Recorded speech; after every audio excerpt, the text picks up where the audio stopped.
सभी को सुप्रभात। स्वागत है आपका गुरुग्राम डिग्री कॉलेज 5 बिलम में। तो आज हम पर्यावरण अध्ययन की पहली यूनिट के विषय में पढ़ेंगे, जिसमें पर्यावरण अध्ययन की बहुविषयक प्रकृति। पहला टॉपिक है अपना पर्यावरण अध्ययन की बहुविषयक प्रकृति, जिसकी सबसे पहले हमें पर्यावरण की परिभाषा के बारे में पता होना चाहिए। तो पर्यावरण जो शब्द है हिंदी के संधि विच्छेद से परि प्लस आवरण से बना है। परि प्लस आवरण से बना है ऐसा आवरण जो किसी जीव या सभी तरह से इनक्लोजर या आसपास हो। हमारे जो भी आसपास है वो सभी क्या है, पर्यावरण के अंतर्गत आता है। पर्यावरण की परिभाषा को हम देखें तो पर्यावरण की परिभाषा जो है, जीव के चारों ओर, जो जीव हैं उनके चारों ओर उपस्थित जल, थल और नभ तीनों में, जल, थल और नभ तीनों में प्राकृतिक अप्राकृतिक रूप से उपस्थित जितने भी अवयव हैं वह पर्यावरण कहलाते हैं। जीव के चारों ओर उपस्थित जल, थल, नभ में प्राकृतिक और अप्राकृतिक अवयव पर्यावरण कहलाते हैं। ये तो थी पर्यावरण की परिभाषा। अब अपने बात करते हैं पर्यावरण के प्रकृति में। पहले पर्यावरण के कारक के बारे में अध्ययन करेंगे कि किन दो कारकों के कारण पर्यावरण प्रभावित होता है।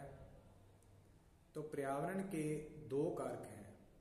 पर्यावरण के कितने कारक? दो कारक हैं, जिनमें से दो कारक जैविक कारक और दूसरा अजैविक कारक, मतलब लिविंग फैक्टर और नॉन लिविंग फैक्टर। तो जैविक कारक में जैसे जीव जंतु, पेड़ पौधे आ जाते हैं। जैविक कारक में जीव जंतु, पेड़ पौधे आ जाते हैं। ये तो है जैविक कारक। जैविक कारक जो है वह पर्यावरण को प्रभावित करता है। जैविक कारक में जैसे मान लो, अपने एक उदाहरण के द्वारा समझें तो जैविक कारक जो है प्रकृति में मनुष्य, जीव जंतु और पेड़ पौधे आपस में परस्पर क्रियाएं करके जैविक कारक बनाती हैं। जैविक कारक में पेड़ पौधों पर जीव जंतु आश्रित रहते हैं। पेड़ पौधों पर जीव जंतु आश्रित रहते हैं। मनुष्य के द्वारा पेड़ पौधों को उगाया जाता है, उन्हें काटा जाता है, उनका उपयोग भी किया जाता है। तो जैविक कारक में पेड़ पौधे और जीव जंतु आते हैं। फिर आता है अपने अजैविक कारक। तो अजैविक कारक हैं, इन पर भी मनुष्य निर्भर है। अजैविक कारक में 3 छोटे कारक आ जाते हैं। अजैविक कारक के अंदर जो कारक हैं, जैसे भौतिक कारक, रासायनिक कारक और वातावरणीय कारक। भौतिक जो कारक हैं वो प्रकृति को क्या देते हैं? प्रकृति को सूर्य के द्वारा प्रकाश मिलता है, सूर्य के द्वारा ही ताप मिलता है और सूर्य के द्वारा विकिरण मिलती है। और इसके अलावा पृथ्वी में गुरुत्वाकर्षण गुण भी पाया जाता है। तो जो भौतिक कारक हैं ये हमें मिलते हैं, जो जैसे ताप है। तो जो ताप है वो कैसे प्रभावित करता है? ताप एक प्रमुख कारक है। ताप भौतिक कारक में एक प्रमुख कारक है। पृथ्वी पर ऊष्मा सूर्य के विकिरणों के रूप में पहुंचती है। ताप एक प्रमुख कारक है। पृथ्वी पर ऊष्मा सूर्य के विकिरणों के रूप में पहुंचती है। वही विकिरणें पर्यावरण को महत्वपूर्ण स्थान रखती हैं, पर्यावरण में महत्वपूर्ण स्थान रखती हैं और ताप को पेड़ पौधों और जीव जंतुओं तक पहुंचाती हैं, जिससे पेड़ पौधे और जीव जंतु प्रभावित होते हैं। जीव जंतुओं के लिए क्या जरूरी है कि पौधों में जल अवशोषण, प्रकाश संश्लेषण प्रक्रिया, श्वसन, वाष्पोत्सर्जन सभी क्रियाएं ताप पर आधारित हैं। जो सूर्य से ताप आता है उसी पर आधारित है। अब जो पेड़ पौधे श्वसन, वाष्पोत्सर्जन और प्रकाश संश्लेषण प्रक्रिया के द्वारा बढ़ते हैं, तो पेड़ पौधों में ऑक्सीजन और कार्बन डाइऑक्साइड दोनों पाई जाती हैं। पेड़ पौधे कार्बन डाइऑक्साइड ग्रहण करते हैं और ऑक्सीजन छोड़ते हैं, जो मनुष्य जीवन और प्रकृति के लिए बहुत ही आवश्यक और जरूरी है। पौधों की वृद्धि ताप के द्वारा होती है। उनमें फूल फलों का सुचारू रूप से पैदा होना अनुकूलतम तापमान पर निर्भर करता है कि उनको कितना तापमान चाहिए, कितना नहीं चाहिए, ये किस पर निर्भर करता है? अनुकूलतम तापमान पर निर्भर करता है। जो पर्यावरण का भौतिक कारक है उसमें जो ताप कारक है उस पर निर्भर करता है। परोक्ष रूप से छोटे जीव जंतु तापमान से ही प्रभावित होते हैं। तापमान निम्न होता है वहां पेड़ पौधों की बढ़त और उनके प्रकारों की संख्या कम होती है। जहां तापमान थोड़ा सा ज्यादा होता है, जो पौधों के अनुकूलतम होता है, तो उस पर जो पेड़ पौधे हैं जो ज्यादा उनमें वृद्धि होती है और वो जल्दी अंकुरित हो जाते हैं। जंतुओं में दो तरह के जीव पाए जाते हैं, शीत निष्कर्ता वाले जीव और उष्ण निष्कर्ता वाले जीव या ग्रीष्म निष्कर्ता वाले जीव। जो शीत निष्कर्ता वाले जीव होते हैं, कोल्ड ब्लडेड कहते हैं जिनको, ब्लडेड एनिमल, शीत रुधिर वाले, जिनका तापमान वातावरण में ताप परिवर्तन से घटता बढ़ता रहता है, जैसे मेंढक, मछली और सर्प। दूसरे उष्ण रुधिर वाले जो जीव होते हैं जो समतापी कहलाते हैं। चाहे जितनी मर्जी गर्मी पड़े, चाहे जितनी मर्जी सर्दी पड़े, उन पर ज्यादा प्रभाव नहीं पड़ता। वह जीव स्तनधारी भी हो सकते हैं और पक्षी भी इसके उदाहरण हैं। जैसे मनुष्य तो सर्दी गर्मी सहन कर लेता है, वो तो समतापी जीव भी कहलाता है। अब अपने बात करते हैं भौतिक कारक में प्रकाश की। तो जो प्रकाश है, सूर्य प्राकृतिक प्रकाश का एक बहुत बड़ा स्रोत है। सूर्य की उपस्थिति में ही पेड़ पौधे का प्रकाश संश्लेषण प्रक्रिया होती है। सूर्य से आने वाली अकार्बनिक पदार्थ, जिसमें सरल अकार्बनिक पदार्थ जटिल कार्बनिक पदार्थों में बदल जाते हैं। यही कार्बनिक पदार्थ उपभोक्ता जीवों द्वारा काम में लिए जाते हैं। जो सूर्य से मान लो किरणें कोई आती हैं, तो उसके सरल अकार्बनिक पदार्थ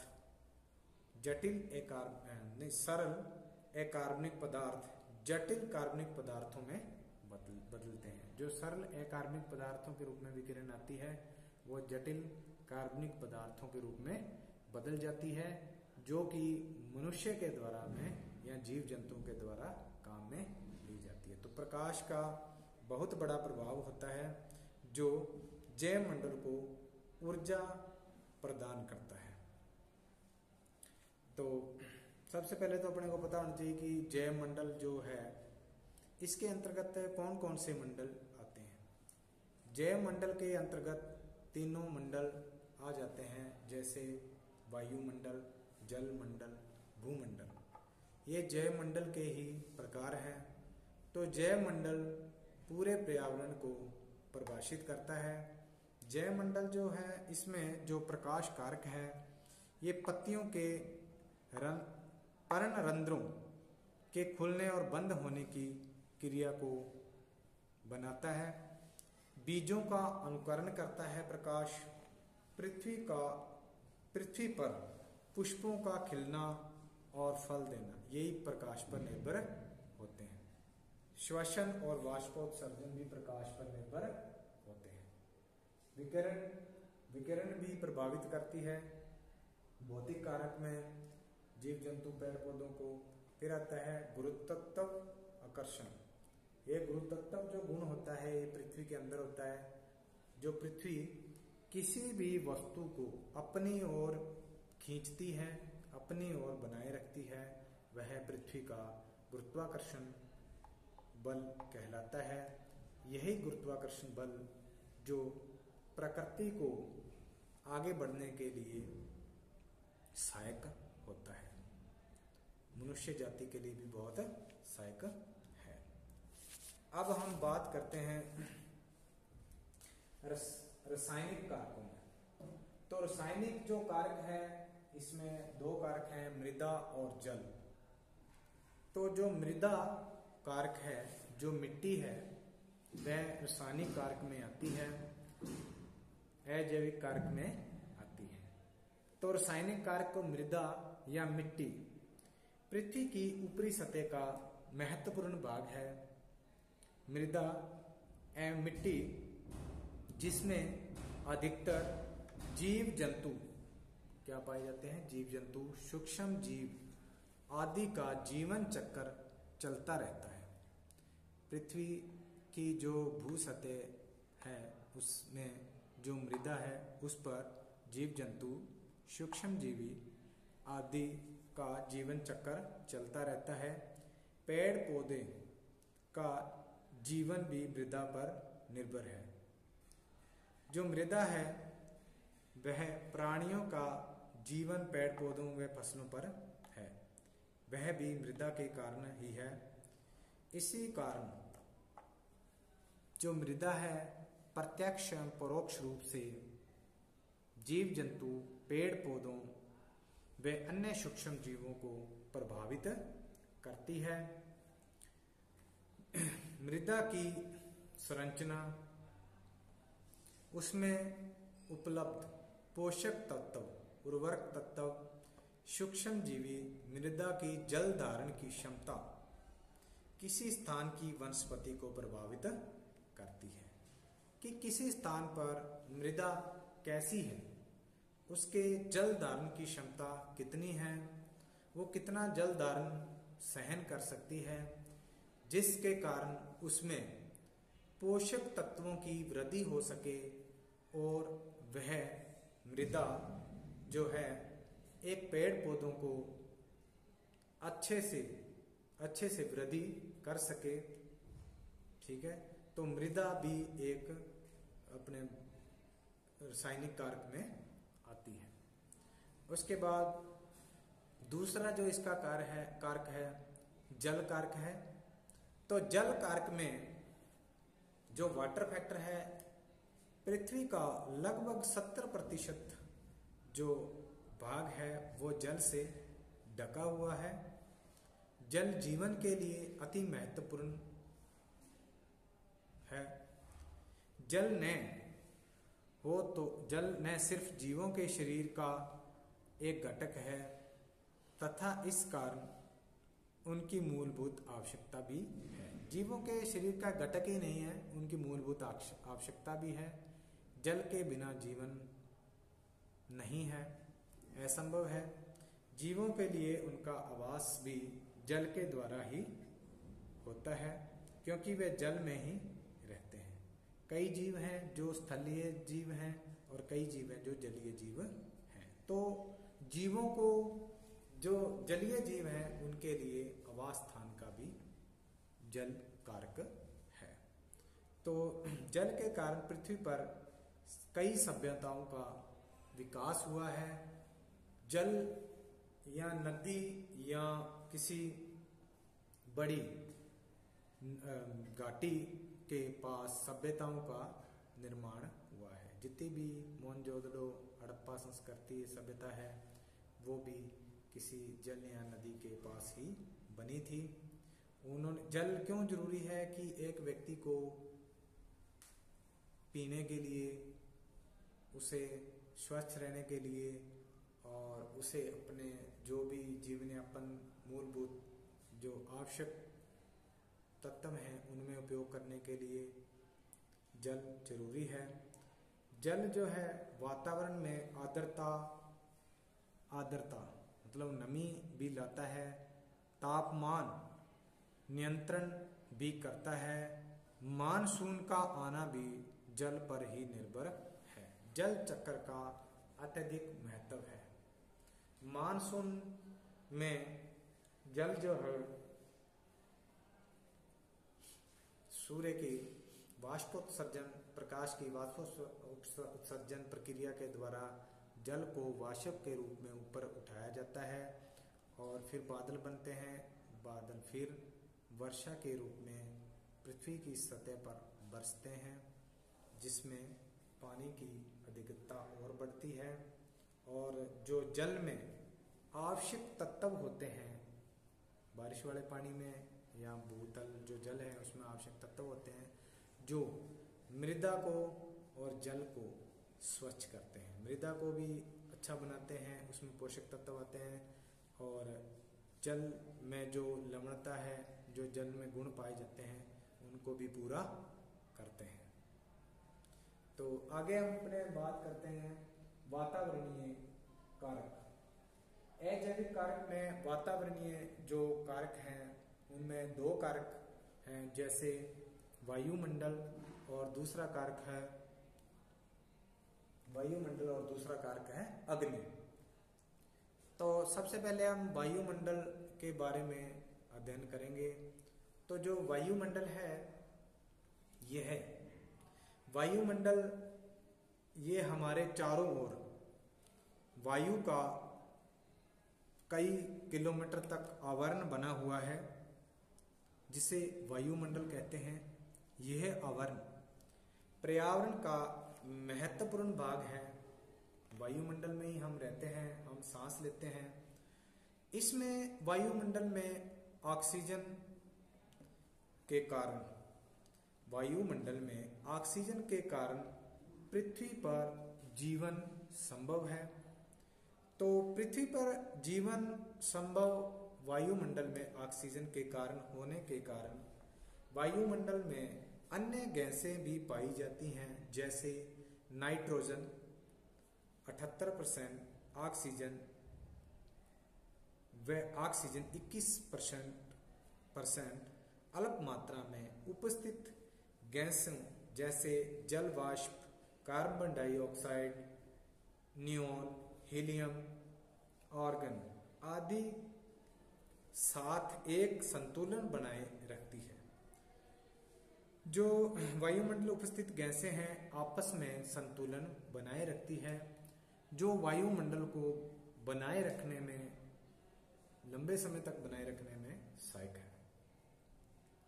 अब वायुमंडल को ये गैसें तो संतुलन बनाए रखती है, और अब वायुमंडल को अपने भागों में बांटते हैं। तो वायुमंडल टोटल 5 प्रकार या 5 भागों में बंटा हुआ है।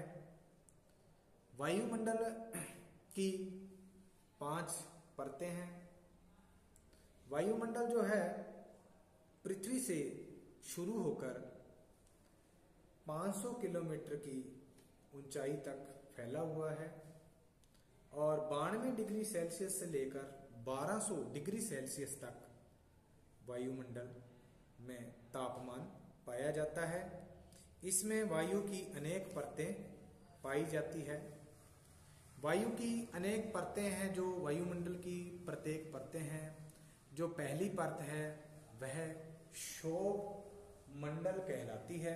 पहली परत क्षोभ मंडल कहलाती है। तो जो क्षोभ मंडल होता है उसकी जो ऊंचाई है पृथ्वी की सतह से लेकर 11 किलोमीटर तक की ऊंचाई तक क्षोभ मंडल की परत फैली हुई है। इस क्षोभ मंडल में सबसे अधिक धूल, कण, बादल, जल वाष्प रहने के कारण मौसमी घटनाएं घटित होती हैं। वायुमंडल के क्षोभ मंडल